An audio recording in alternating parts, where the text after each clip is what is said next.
Good evening. Good evening. This is, and welcome to the 203rd meeting of the James McGill Society. McGill University is on land which has long served as a site of meeting and exchange amongst Indigenous peoples, including the Haudenosaunee and Anishinaabe nations. We acknowledge and thank the diverse Indigenous peoples whose presence marks this territory on which peoples of the world now gather. Well, this is my last time to preside. It's been a blast to be your president. I'll get into that later. But I want to welcome all of you this evening. It's good to see old friends. It's good to see members of the society here, and it's good to have an amazing number of guests, including two special guests. They were former patrons of the society and also happen to have a part-time job as principals and vice chancellors of this university. So I'd like to ask them both to stand up. Hi, boss. Bernard Shapiro. Bonjour, Suzanne. Please, Suzanne Fortier.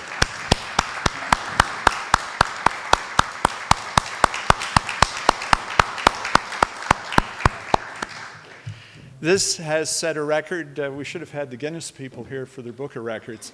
To have two former principals in the same room with us is an honor. Thank you for taking the time to come to see us this evening. Welcome to our YouTube audience. You can email questions to gordon.burr, B-U-R-R, at mcgill.ca. And Gordy is sitting to my right, and he's chomping at the bit to handle any inquiries. And again, thanks to all of our members for your support. It's your membership dues and it's your contributions which keep us going. And I'm beating a dead horse when I say this, but as Mad Magazine used to say, cheap. We do things on the fly, and I think a donation of $50 is an absolute wonderful gesture on your part to keep the history of the university alive and discussed.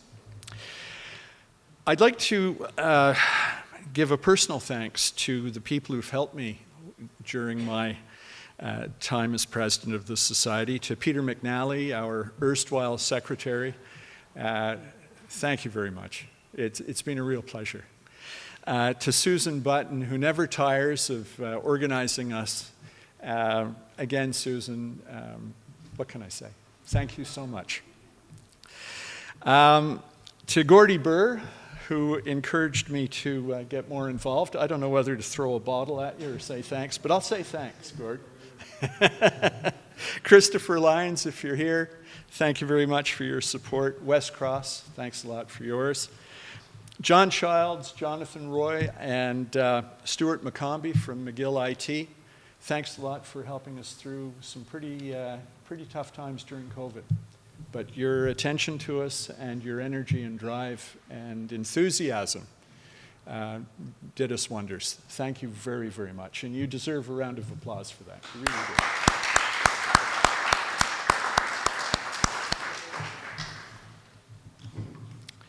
And one last word or two. I just want to thank the people at the McGill Libraries and the archives who've helped the JMS and myself over the years. They've been absolutely wonderful.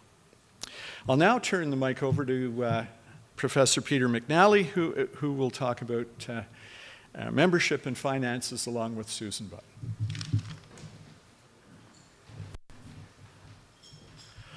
Button. Thank you very much, Ron, and thank you, ladies. Welcome. It's wonderful seeing you here this evening. Ron's job as president, of course, was to spread goodwill and to make everybody feel happy and glad to be here. My job is to talk about things like money. And so I'm the one who has to, unfortunately, give you some idea of how we manage, or maybe we don't manage.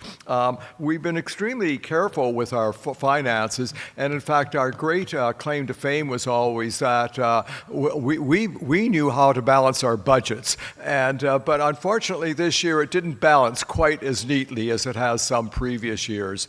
And we've placed on the screen our financial statement for the past year and our proposed budget for the coming year.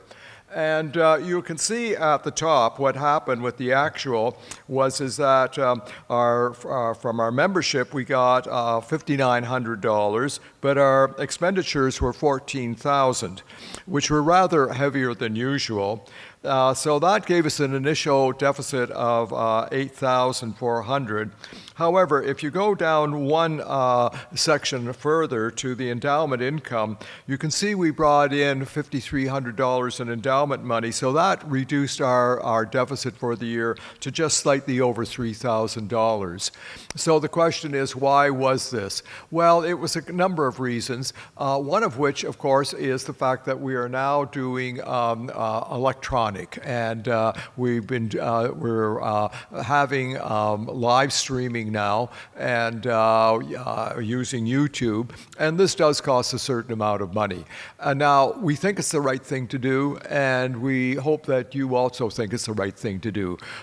This means that there are people who can't attend the meetings who are able to be with us, but more to the point, it means that we are now able to have a permanent record for our talks, and we are archiving them, and people can go to YouTube. And I think that that's really a great advantage, and I hope that you supported in doing this. So the other thing is that the faculty club, well, it keeps raising its fees ever so slightly. What they do is they raise their fees and they say, but for you, we're going to have a special deal. And that special deal is always slightly more than the year before, but we always say yes, how happy and grateful we are for it. But again, our membership does seem to like meeting here in the club, but if we feel that our finances are getting a bit on the awkward side, we just may hold a meeting somewhere else. We know you like meeting here, but sometimes we can find cheaper venues, so we'll keep you posted. We'll keep you posted. So again, going to the top section, you can see our proposed budget. We're assuming that we will get a minimum of $4,000 in revenue from the membership. And as President, our outgoing President Ron said, if a lot of you have been very generous to give $50 or more a year, and that does make a difference. We're hoping to keep our expenditures to under $8,000, and then with our income from investments, we should show a slight surplus again for the coming year. And we will keep you posted. We will keep you posted one way or the other. At the very bottom, we're giving you an indication of what our endowment is. And again, we have you to thank for the fact that we are in such a strong situation. I don't know if anybody has any questions. Please feel free to ask them. More to the point, if you would like a paper copy of what we have on the screen, over on the side table, I have paper copies of what you see on the screen. So if anybody after the meeting wants to come up, take one to examine it, and ask us questions afterwards, please feel free to do so. We're more than happy to we want to be transparent about this, and we want you to know what we're doing with the money. With that, and the next thing that I'm concerned with is the election of a new president. We've been extremely fortunate for the last 4 years to have had Ron Critchley as our president. He has seen us through a difficult period with COVID, and he also helped us make this transformation into hybrid meetings and organizing us to have Ron and John and Jonathan giving us this live streaming and et cetera. And frankly, the work he has done for us has been outstanding. And I really think that we should all join in a round of applause for him. The James McGill Society Council functions as the nominating committee for the society, and it is bringing forward in nomination Mr. Wes Cross as the incoming president. Wes has been a McGill lifer. He has served at McGill in a number of areas. His background is in finance, and as you can see from the financial statement we just gave, we need somebody who knows something about money. So I think this is an opportune moment. And if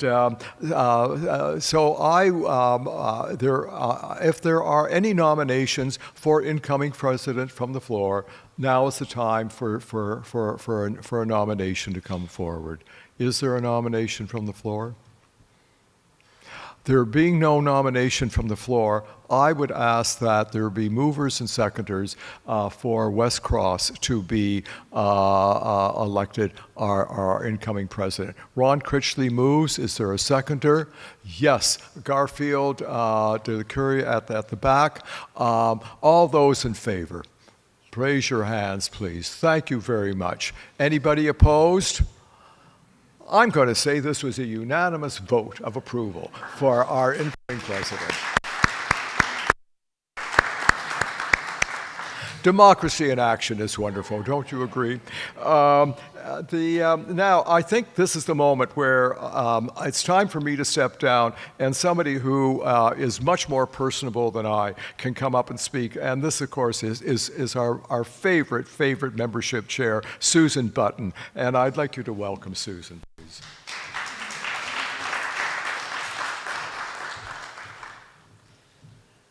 Thank you, everyone. Good evening. Yes, I'm feeling quite the lifer tonight because I realize I'm surrounded by people when I started working at McGill, and it was the summer of '72. It sounds like a movie. And I have to say, I can't believe it's been 50 years, but it's been the best 50 years of my life. And first of all, I want to thank everybody for their support.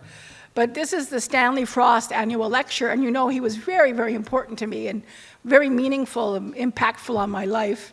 So I want to thank you again because he started this in 1975 when he started writing the history of McGill. And it was about 8 people having dinner. And then he thought, well, if we're going to have dinner, we should have a speaker. And then he said, oh, if we're going to have a speaker, we have to have an audience. And that's how the James McGill Society started off very, a small group. And look how it's grown. And if Dr. Frost was here today, he would be just overwhelmed at the idea that we had over 200 meetings. And so I thank you very much for your unwavering commitment to the James McGill Society. It means a great deal to me personally, and I think it's also a good stewardship for the university to know that there's a group worrying or thinking or considering fostering interest in the history of the university. And the second point, I want to thank Tom Thompson, because speaking of the finances, his solicitation letters have gone out recently, and Tom has always been very helpful in the annual fundraising campaign, and I think we owe him a deep debt of gratitude for all the work he's done too.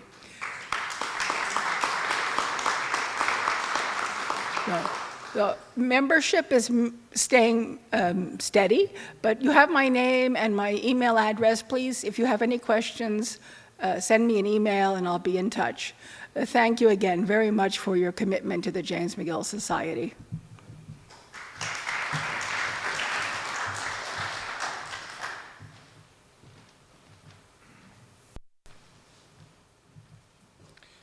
Thank you, Peter. Thank you, Susan. Would Principal Shapiro like to come up to the podium to introduce our presenter this evening, Jeanette Lamontagne?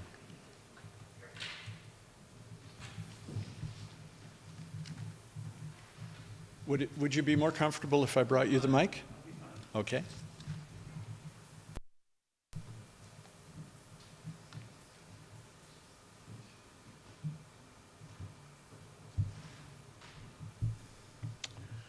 Good evening, everyone. It's a pleasure for me to be here. I'm particularly happy to be here not only to support the Society in general, but to support Jeanette Lamontagne in particular. When I came to some sense a stranger. Although I had been a student at McGill in the 1950s, I had been away from Montreal the time between then and 1992 when I was principal at McGill.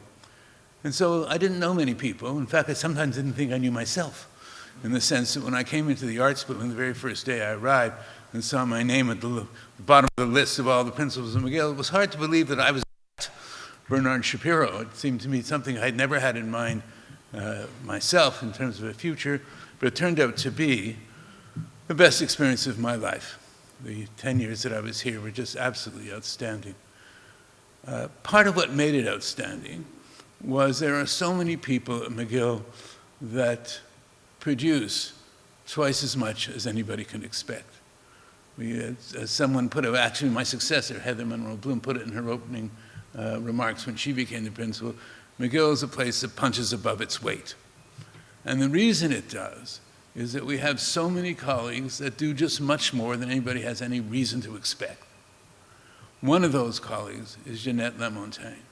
While I was principal, she was in charge of government relations and had an office directly next to my own. And she did an absolutely outstanding job. She was very unassuming. She didn't pretend that she knew everybody or knew everything or could accomplish miracles, but she just accomplished miracles anyway, without having announced it, without having taken credit for it afterward. She just did the work and helped propel McGill to a place that it might not otherwise have been. So I think it's entirely appropriate to have chosen her for the Stanley Frost Lecture, and I look forward to listening to Jeanette. It should be again a pleasure. Thank you.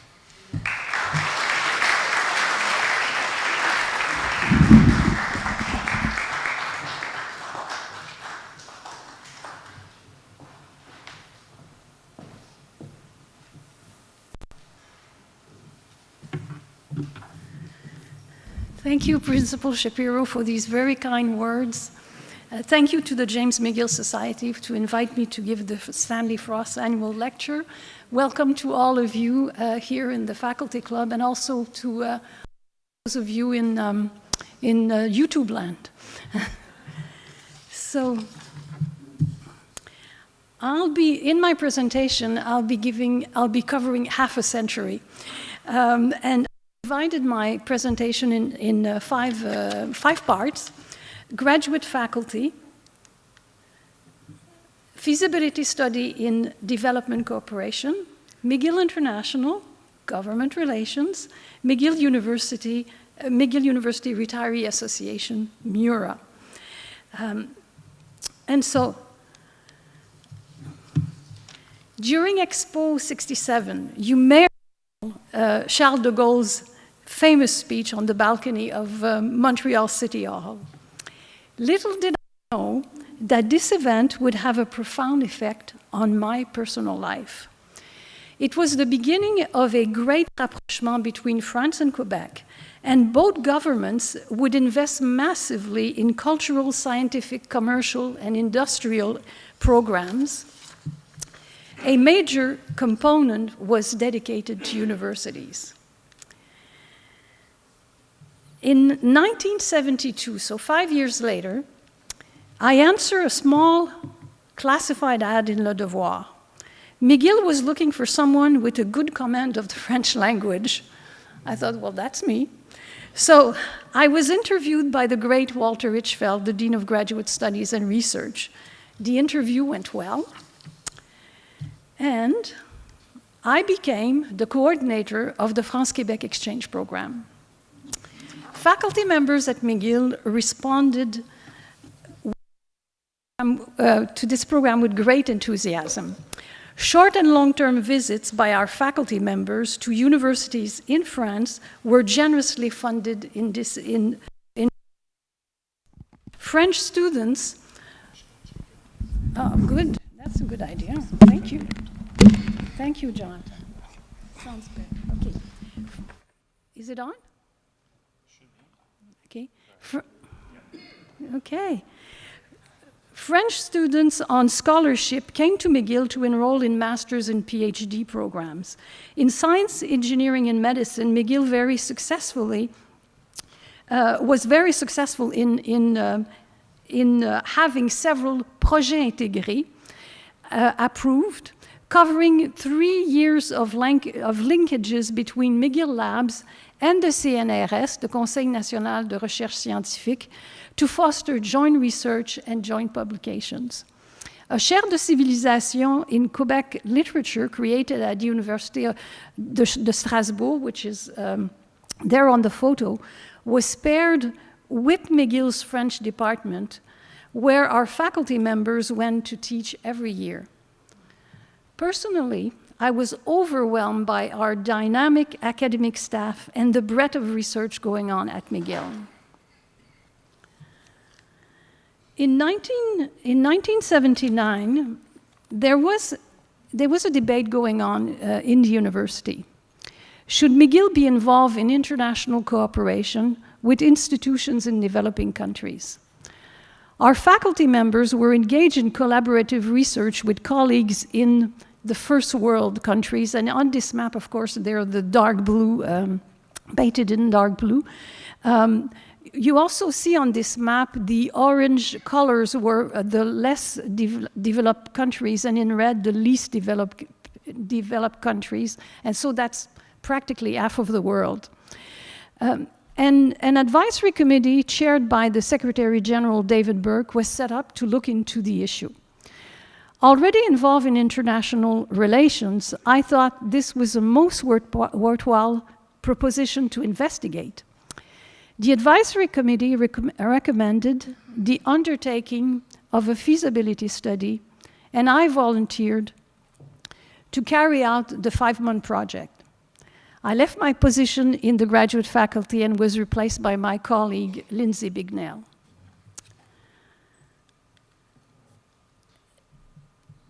I first canvassed deans and directors and organized university-wide meetings to collect the views of all those concerned on campus.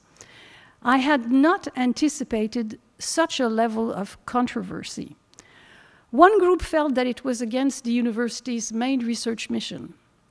Advancing the frontiers of knowledge could only be done with colleagues in industrialized nations. A second group, anthropologists, economists, political scientists, regrouped under the umbrella of the Center for Developing Area Studies, were adamant that McGill should not be involved in collaboration with institutions in developing countries as it would amount to a new form of colonialism. A third group was critical of McGill to once again try to create another level of bureaucracy. The Office of Technology Transfer had just been established to oversee the contractual relationships between industry and our faculty. Fortunately, some were positive and saw an opportunity for the community to grow and learn from the experience. And so I submitted a report, the final report, in October 1979, and the title of the report was A Proposal for a Modest Role, realizing that there wasn't unanimous support for the project. So I left on maternity leave, and this report made its way through Senate, hotly debated in Senate, but approved, then went on to be considered by the Board of Governors, and again, certainly there were heated discussions in the Board of Governors, and the project was approved. So when I returned from maternity leave in August 1980, I joined the newly created office, and the founding director was Neil Kroll, and I had never met Neil Kroll, but I knew of him by reputation.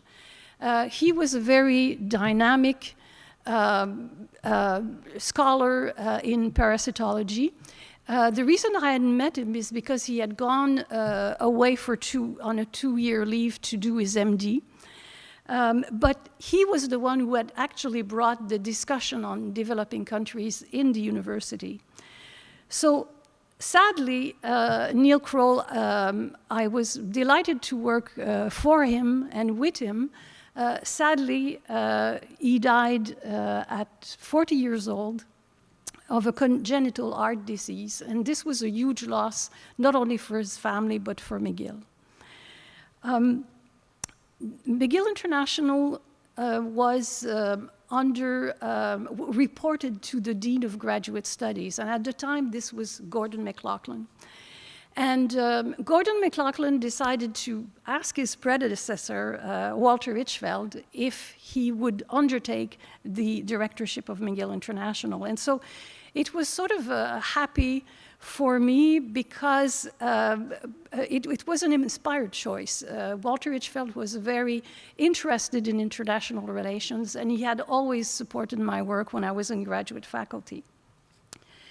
So the discussion that had taken place at McGill was also prevalent at the national level.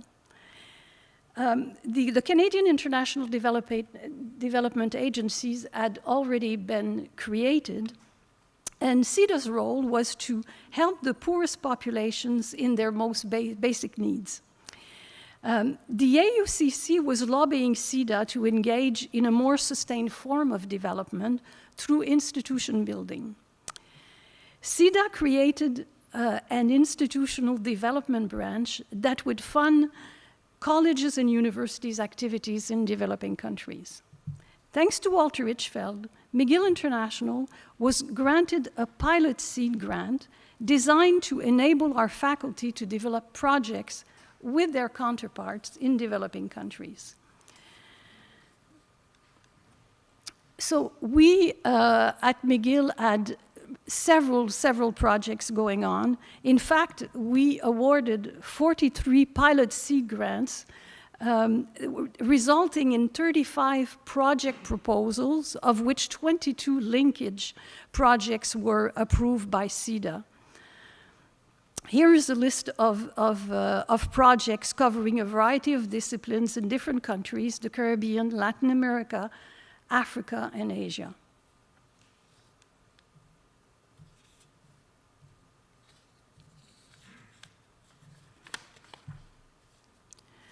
A typical project would aim at strengthening an existing program or at establishing a new program.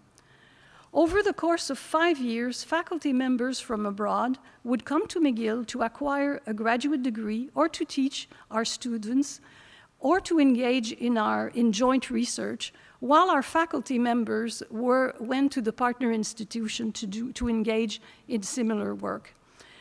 I am told by a number of sources that programs established continued well beyond the collaboration with McGill.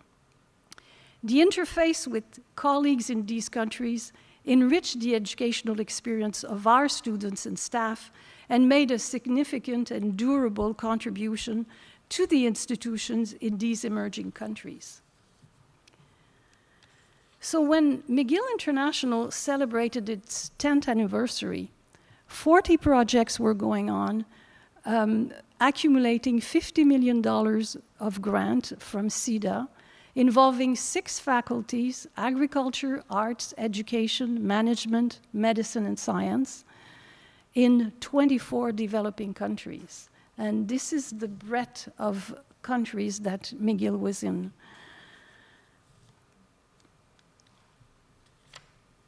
While I was at McGill International, I was asked to serve on the cyclical review, the cyclical review committee of the communications office. The cyclical review was chaired by Greta Chambers, a well-known radio host, a syndicated columnist in the Gazette, and a McGill governor who soon became chancellor at McGill.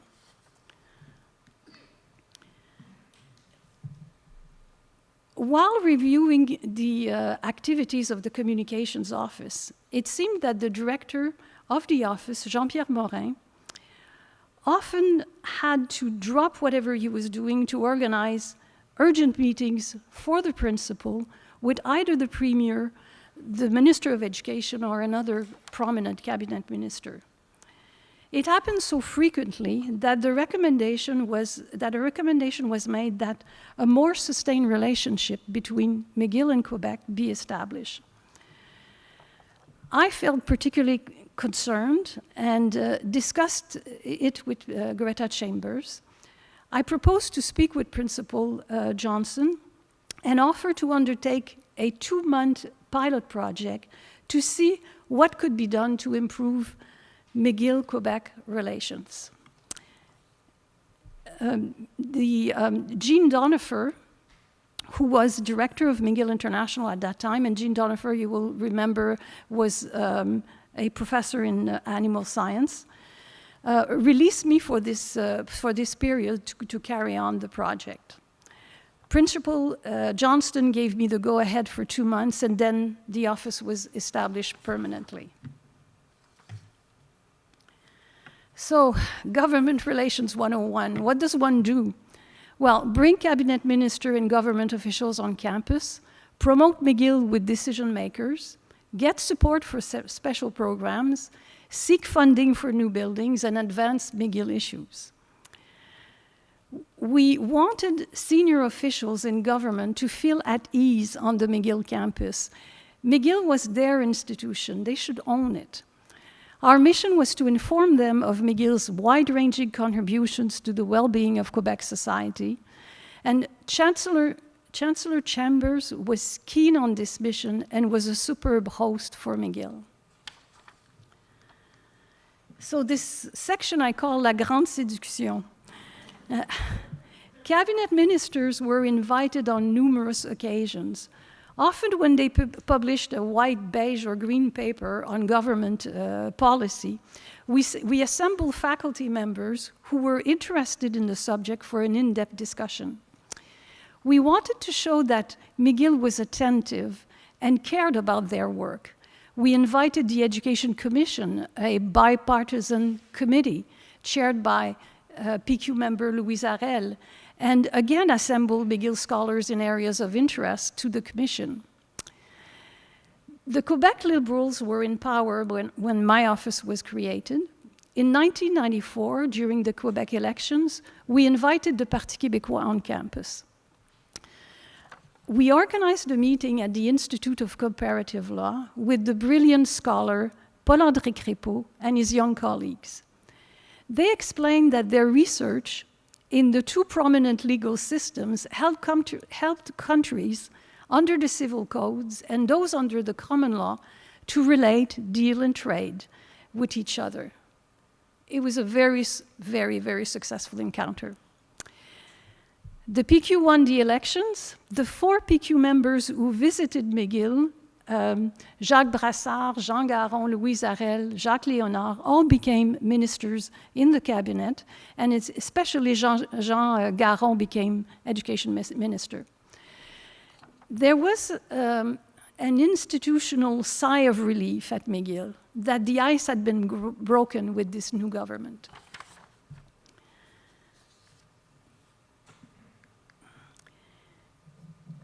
My office reported then to the Secretary General, but worked very closely with the Vice Principal Planning, François Tavenat. His office would generate briefs that we would present to various audiences, cabinet ministers, government officials, decision makers. These briefs promoted McGill's accomplishments in teaching, research, and community service, and demonstrated McGill's contribution and its added value to the Quebec society. With my colleague Isolde Lagacé, we organized concerts open to the public at the Grand Théâtre de Québec with our McGill Symphony Orchestra. We sent special invitations to all the dignitaries in Quebec City and invited them at the Mission to a little reception, sharing a glass of wine, le verre de l'amitié, always in the presence of a McGill delegation. We did it in Montreal as well. For McGill's 175th anniversary, the Montreal Symphony Orchestra and the McGill Symphony Orchestra gave a concert conducted by Charles Dutoit. A reception was organized on the occasion, and when Charles Dutoit saw the list of guests, he started to laugh meaning that this VIP list is pure fantasy. He was wrong. We invited the Premier, the Mayor of Montreal, the President of the Urban Community, cabinet ministers, municipal councillors, and they were all there in attendance.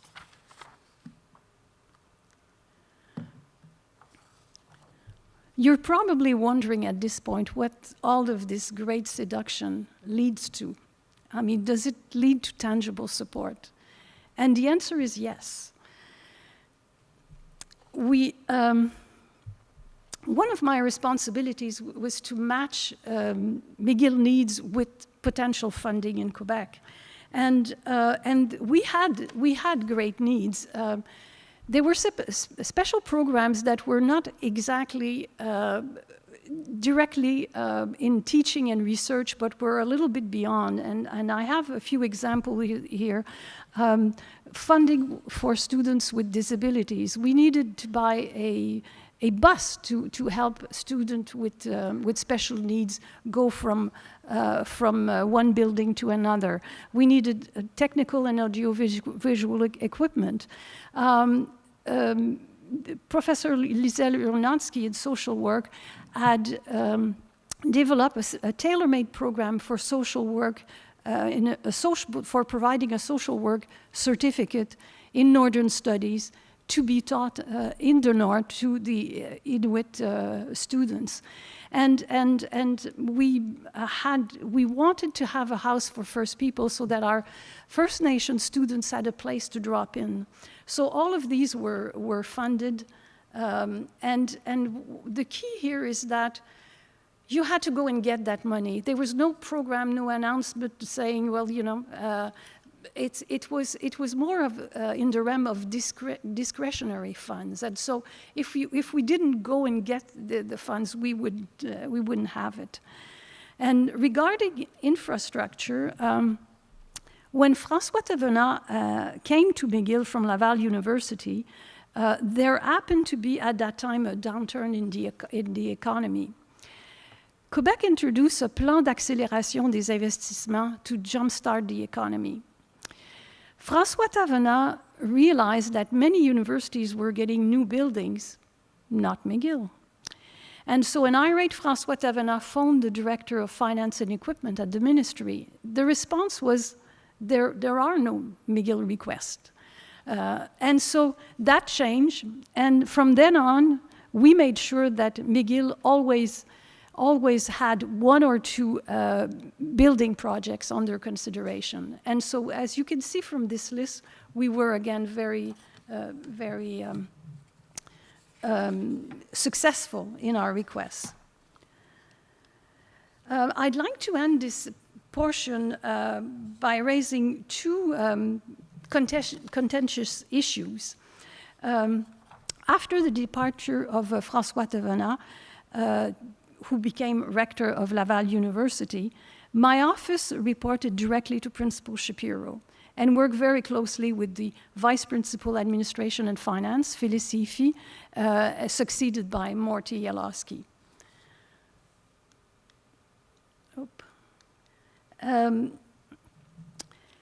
So those contentious issues, the contrat de performance. Let's see. Minister Legault, okay.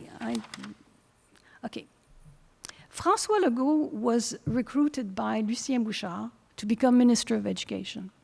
Legault accepted on the condition that there be a major reinvestment in higher education. Legault wanted this reinvestment to be meaningful and that it improved the university's performance.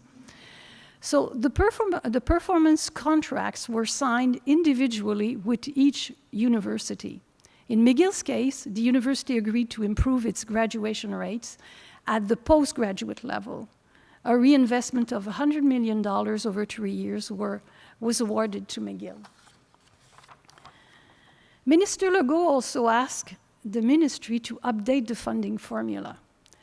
The ministry came up with the not so clever idea that universities would receive their share according to the updated formula, but that private donations would be deducted annually. That scenario, of course, would be devastating, not only to McGill, but to all universities receiving donations. Principal Shapiro went to meet with the Premier. He asked if Quebec really wanted to kill philanthropy, and he was heard loud and clear, and that scenario was set aside. However, okay, I want to just make sure. However, the updated funding formula demonstrated that McGill was underfunded by $15 million a year. To correct this anomaly, Quebec decided that McGill would receive an additional $1 million per year over 15 years. McGill would be fully funded by 2015. This, of course, was a blow to McGill. McGill continued to lobby the Quebec government for a faster return to equity. An accelerated return plan to equity was approved in 2005, and by 2008, McGill was fully funded. The last contentious issue was John Abbott College. In December 1998, the 23-year emphyteutic lease, whereby John Abbott College rented for a symbolic sum of $1 per year McGill's land and buildings on the McDonald campus. That lease came to an end. According to the terms set by the National Assembly, if McGill did not need the extra space, the property would be ceded to John Abbott. McGill was not in need of extra space, but wanted to rent the property at market value. John Abbott wanted to be masters in their own home, and thus asked the ministry that the property be purchased from McGill.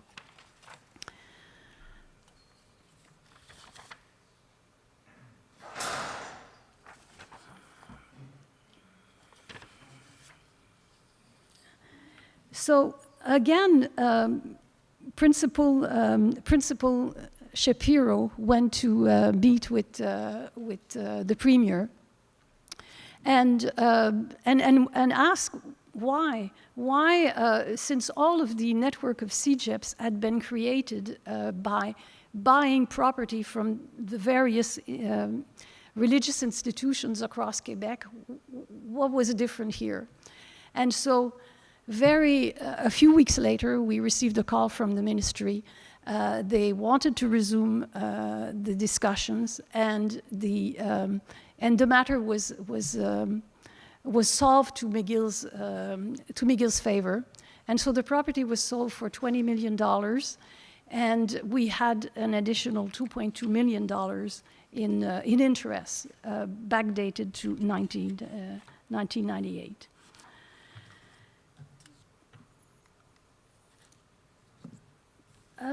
This is a very emotional moment for me.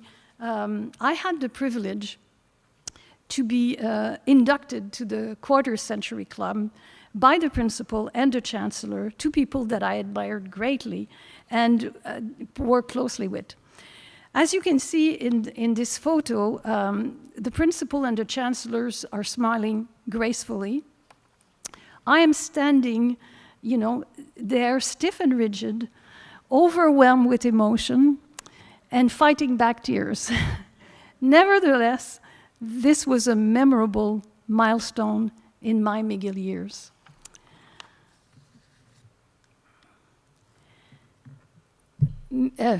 This will be the last part of my presentation, but certainly not the least.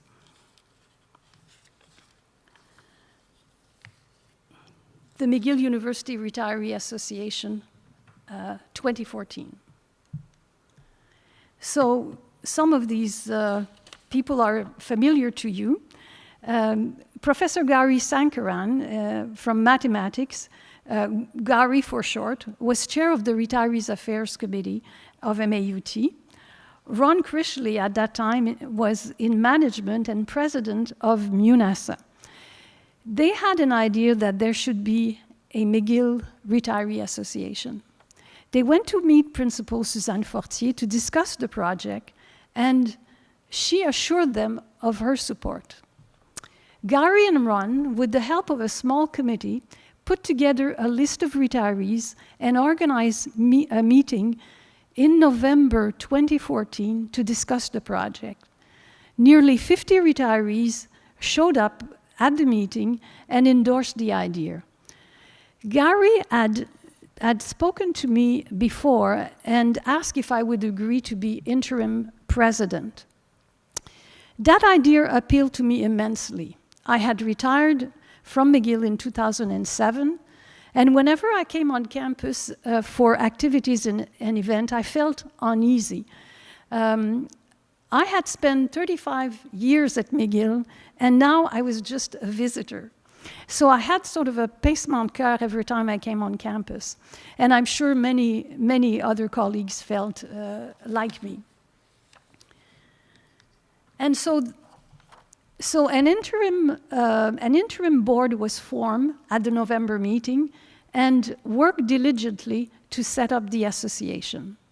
From November 2014 to June 2015, a Quebec charter was organized, was registered with the Registraire des Entreprises. Wes will remember that. A bank account was opened, a website was created, a constitution and bylaws were written. And the great day came, the founding of the McGill University Retiree Association at the first AGM in 2015. 80 colleagues showed up at this founding meeting. So the membership fee was set at $25 a year, but Mura wanted to have a more stable source of income. Agreements were made with MUNASA, MUNACA, SEU Trades, and MAUT. In exchange for an annual stipend from these associations and unions, all of their members, past and future, would have free membership in Mura. We approached Principal Fortier to seek her support. She assigned Vice Principal Beauchamp to negotiate the terms of an official agreement between McGill and Mura. The university gave us an office on campus, free meeting rooms, a promise that HR would send to Mura regularly the list of new retirees, and would inform employees going on retirement about Mura. Vice Principal Beauchamp became our main contact, and over the years helped to solve a number of issues. Mura was even asked to announce part-time positions for retirees interested to return on campus to take on short contracts. So this is the membership of Mura, just about, at the moment, over 600 members, 40% academic, 24% from MUNASA, 25% from UNACA, 2% from SEU, and the others are non-affiliated members.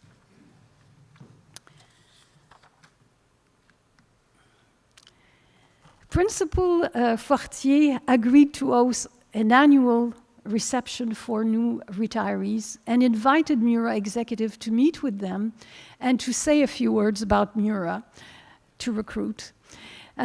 This was a game changer. It meant that retirees were now recognized formally as valued members of the university community.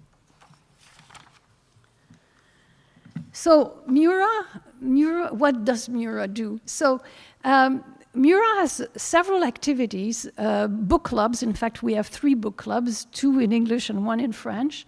We have a cycling group, we have a golf group, we have a pickleball league, and a restaurant group. And those activities are generated by our members.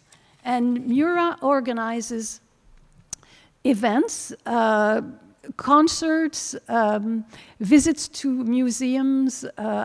We always have our annual holiday luncheon, visits to art exhibitions, walking tours, and winter excursions. And this is the current board. You see Auntie Pageon. In fact, Auntie Pageon is here today, if you want to stand up. Auntie Pageon is our current president. And here on this photo is the Mura board, and we have just presented to Principal Fortier a lifetime membership in Mura for the tremendous support she gave us that allowed Mura to be established and to prosper within the university community. So I'm serving now as past president.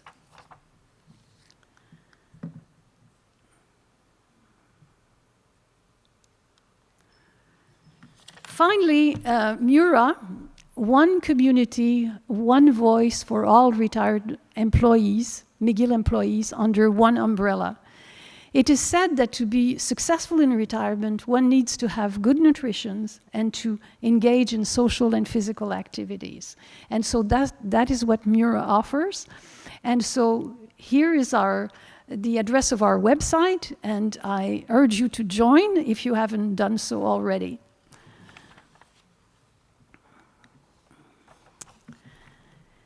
In conclusion, I hope I was able to demonstrate that McGill is not a top-down corporation, but a collegial milieu where one is able to contribute to one's abilities, assist the university to evolve and move forward.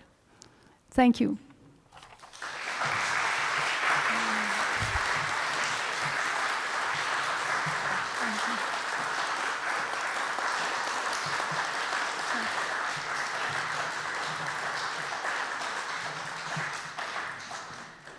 Jeanette, if you wouldn't mind taking questions from the floor I'd be and delighted. from Gordy, because he's Okay. going to be receiving them. Okay. Okay? Okay. Any questions?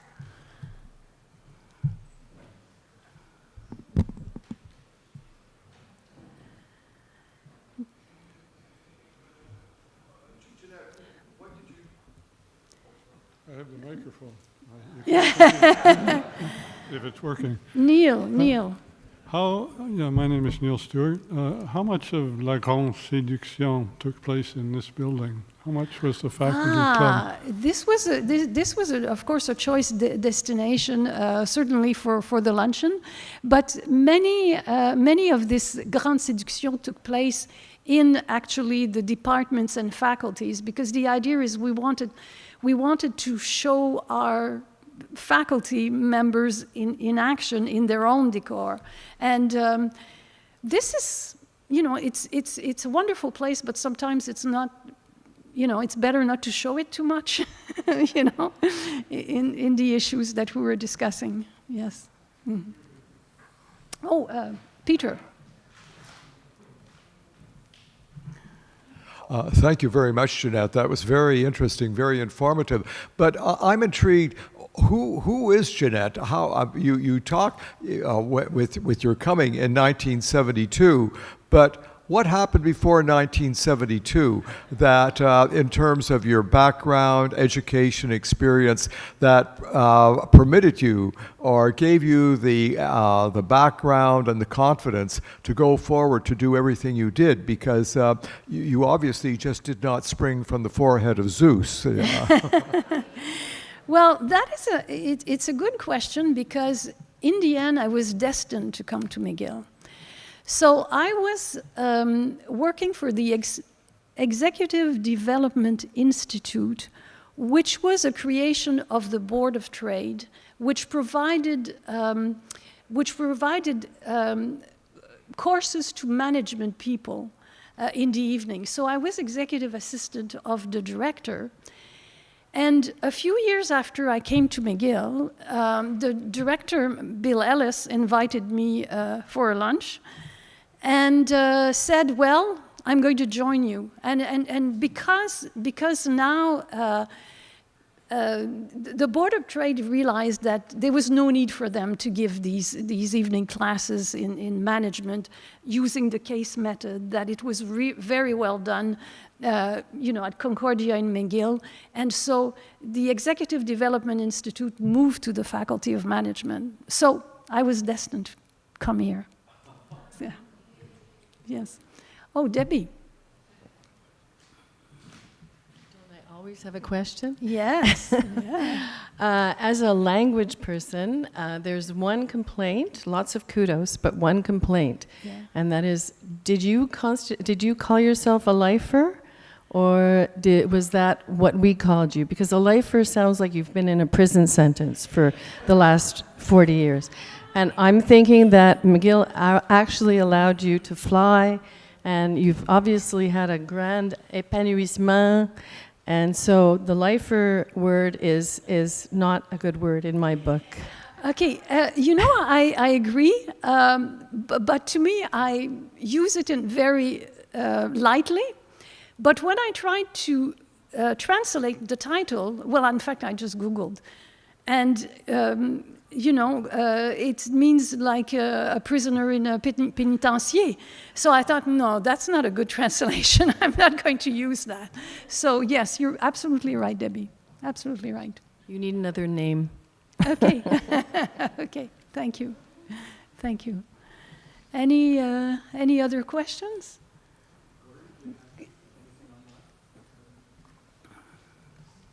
Oh, Jenny, this is my stepdaughter visiting from England. So I just had a question, because you had a lot to figure out during all this time. You had to think things through very thoroughly. And I wondered, what kept you up in your confidence? What was your life motto that kept you figuring these things out and having the confidence to do so? Well, that's very kind of you. Thank you for that question. I think that probably, well, it's kind of you to say that I figure things out. I think I jump first and figure things out after. I think that's how it works.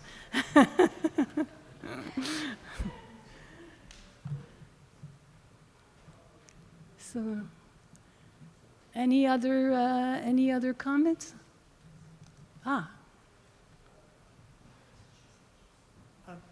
I just want your comment on the fact that Joe Schwartz said we're going to put our books in storage and put computers in all our libraries.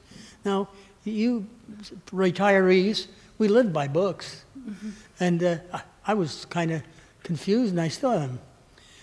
To what extent is that going to happen? And I guess the direction is there, but it's going to be stopped. I don't think it's a question I can answer. Well, I mean, the retirees have all that experience. Yes, I mean, we read a lot, and as you can see, we have three book clubs in our association. So yes, we read a lot, but we have access to online through the library. We have access to online reading as well as to books. Now, concerning the archives, I think it's for temporarily out of commission, but it's reorganizing. So I think that they're going to be better days. Thank you. Mm-hmm. Sure. Oh, sure, please. That was a very interesting point, and as we know, there is going to be a massive library project, which our former principal, Suzanne Fortier, has played a major role in, and Fiat Lux is going to revolutionize and modernize the McGill libraries, but there's going to be a significant transition period, but during it, the collections will be available. McGill has also developed, again, under Dr. Fortier's direction, a storage site, and materials are now being moved there, which will become available to people. And then, of course, the other thing is, well, a book doesn't only have to be on paper. Books have historically been on they've been on stone, they've been on papyrus, they've been on parchment, and now on microfilm, and now there are books which are in digital format. And I think all of those formats are going to become available for people, and depending upon one thing or another, well, people will prefer one or the other, I would say. Okay.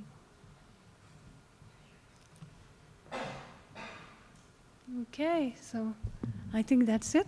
Thank you.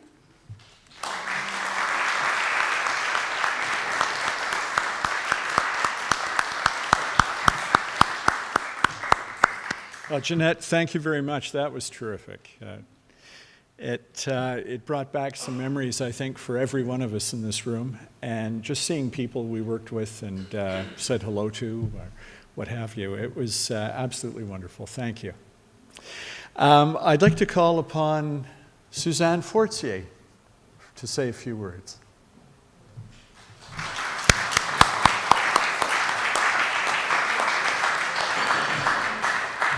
Merci, Ron. Et, c'est vraiment un plaisir d'être de nouveau parmi vous. Alors, je voulais simplement l'exprimer, surtout de dire merci à Ginette.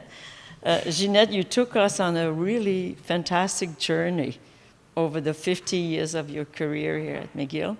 It's special to me because my first degree from McGill was in 72. So I was here during part of your journey. What struck me is that all the destinations you've been are still so important for this university. In fact, they're central to the future of the university. And I know that our principal, Saini, is very much thinking about those areas that you've been a part of. I'll start with the global engagement of McGill. It's a tough question. Do we engage with those countries that do not have any good universities? They don't even are part of the ranked universities.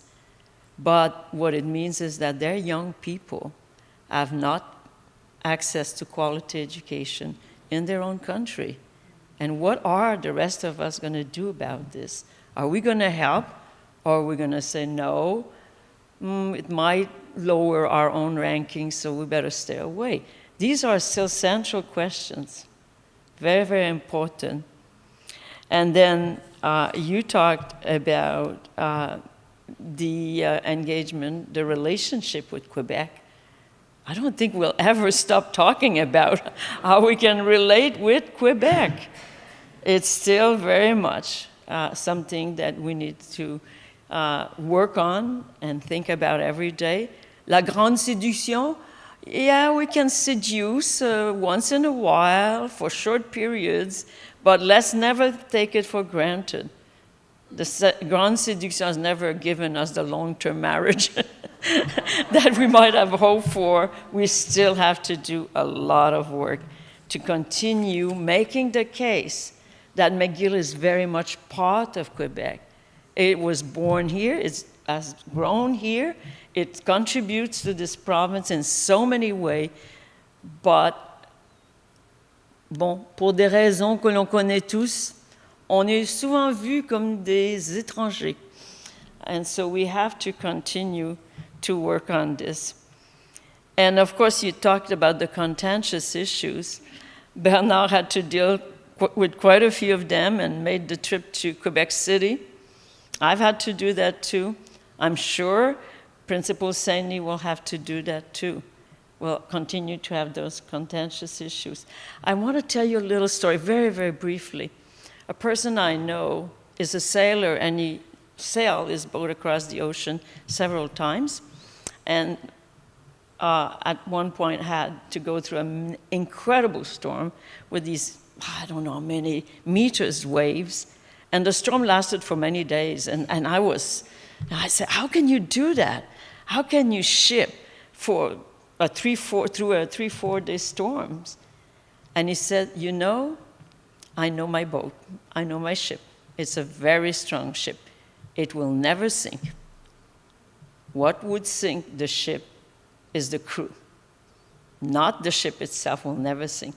And I kept that in my mind all through the years here because I thought the ship McGill is very strong, and it's because of so many people like you've built it. You've built us a really great ship. And I think it's inspiring those who are the crew nowadays who are not enjoying the free time we're enjoying to really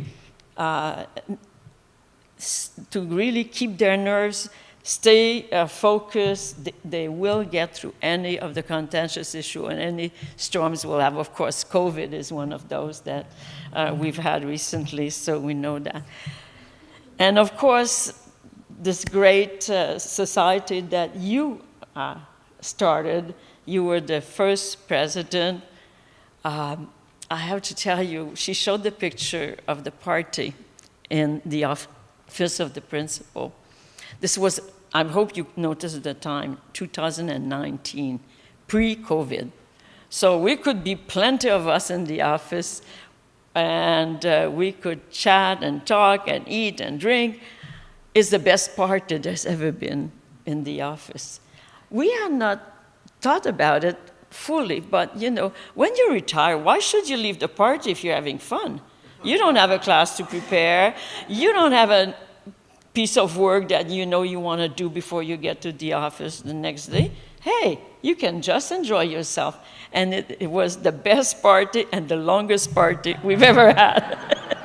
So you can put that in the archives of McGill. But thank you, Jeanette, not only for this great presentation tonight, but for all you've done. In every role you've played, there's something you've done. Donner le meilleur de vous-même. Je sais pas si, ce serait un meilleur titre que lifer, une personne qui donne toujours le meilleur d'elle-même. That's what you've always done. And I like the fact that you said, you know, I didn't know all the answers, but I figured it out. And I know we can count on people like you, because when you figure it out, you figure out that what can I do best to help advance or solve this problem? Et ça, c'est la qualité des gens qui sont réunis ici. Et c'est pour ça qu'on est très attachés à McGill, parce que durant notre passage dans l'institution, durant notre rôle à continuer de bâtir le navire McGill, on a essayé de donner le meilleur de nous-mêmes. Merci beaucoup.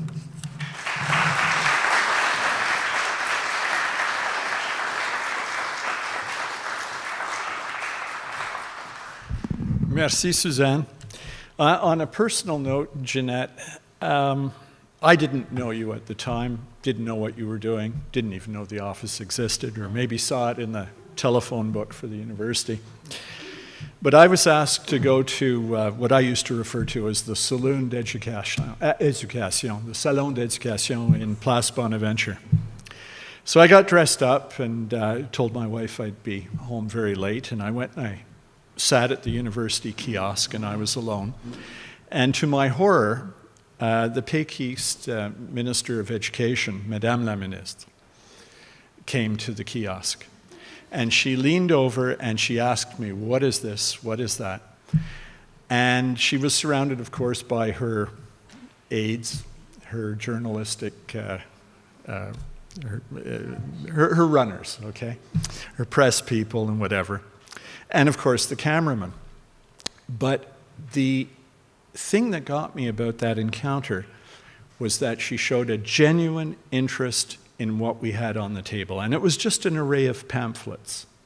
But she showed a real interest in it. And that was, I think, due to you and due to the principal at the time. And that makes all the difference.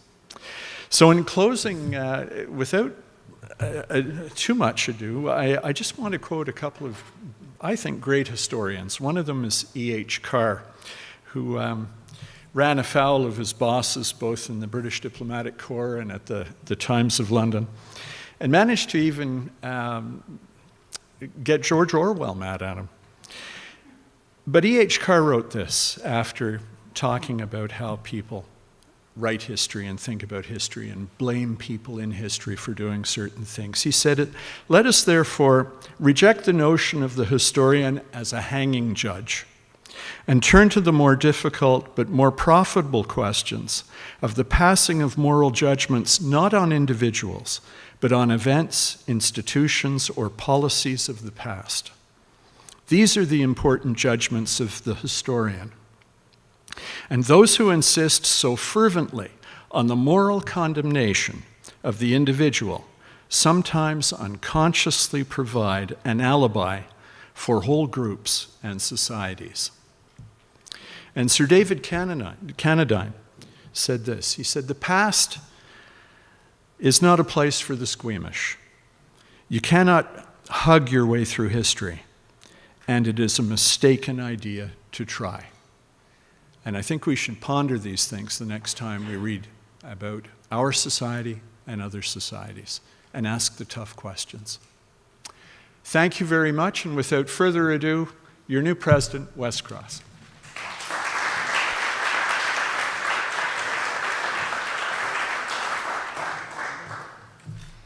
Now, when I accepted this nomination, I didn't realize I'd be following so many great speakers. So I'm feeling a little cowed right now. But first of all, I want to thank the Society for its confidence in giving me the keys to the card for the next 2 years. I'm looking forward to that. We have some interesting plans. We have some financial issues we have to iron out, but we'll share those with you. But coming up in 2 years is the 50th anniversary of the James McGill Society, which means the Society's been around for about a quarter of McGill's life. So that's going to be interesting. We'll probably have some special events, and we'll be asking the membership for any ideas or suggestions what we might be doing, as well as any suggestions for speakers that we always have. At our council meeting in the summer, we always have, courtesy of Peter and Susan, about 2 pages worth of ideas of topics and speakers to pick from, but we're always looking for more.